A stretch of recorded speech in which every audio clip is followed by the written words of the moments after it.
Sí, fue un show muy atípico, porque eran 30 personas de aforo, más el resto era por streaming, pero cada quien estaba muy separado, fuimos un poco como, al ser los primeros, hay un poco de incertidumbre de qué podía pasar, si salía bien o si salía mal, al final todo salió bastante bien. Yo sentí un poco como Frank Sinatra.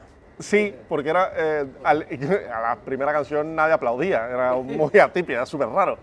Nos tuvimos que forzar a gritar a la gente en plan de chicos, que no pasa nada, que somos 30, pero que lo podemos montar aquí, que no, ¿qué tal? Y al final salió bastante bien, estuvo muy guay.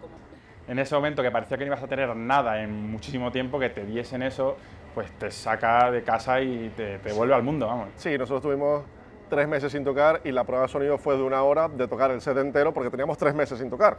Y fue un poco como que tenemos que tocar esto sí o sí porque si no, no sabemos cómo va a salir esto. Pero eso era el mono por tocar. Es que igual a nosotros nos da igual tocar delante de mucha gente como puede ser hoy, como delante de 10 personas. Es que pues estamos muy emocionados, la verdad. Ha sido... Siempre este es un placer tocar con profesionales que ponen un equipo gordo para tocar y no sé, con la habitación roja también además. Sí, estamos emocionados. Es un honor. Pasas de un mundo a otro, o sea, pasar de la sala a esto es... Pasar de que el show anterior fueran 30 personas en Movidic a pasar a esto, que es, joder, es otro formato totalmente distinto y muchísima más gente, es fenomenal. Vamos a subir el Frank Sinatra esta noche. Nuestra forma de trabajar es escribir.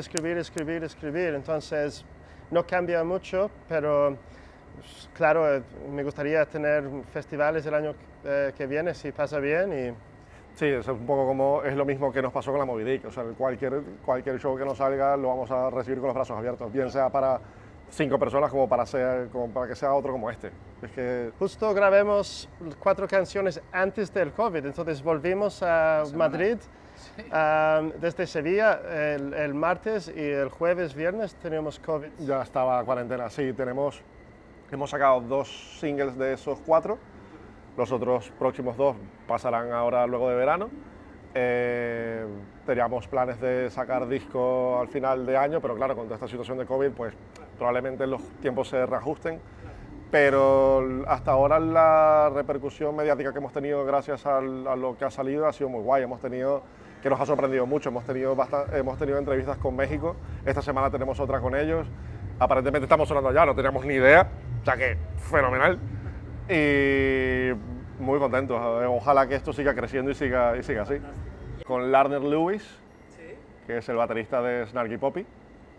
Me ha encantado la vida. Vamos. Yo me gustaría hablar sobre guitarra con Johnny Greenwood. Johnny Greenwood, joder. Una vez con John Lennon, ¿no? Sí. Bueno.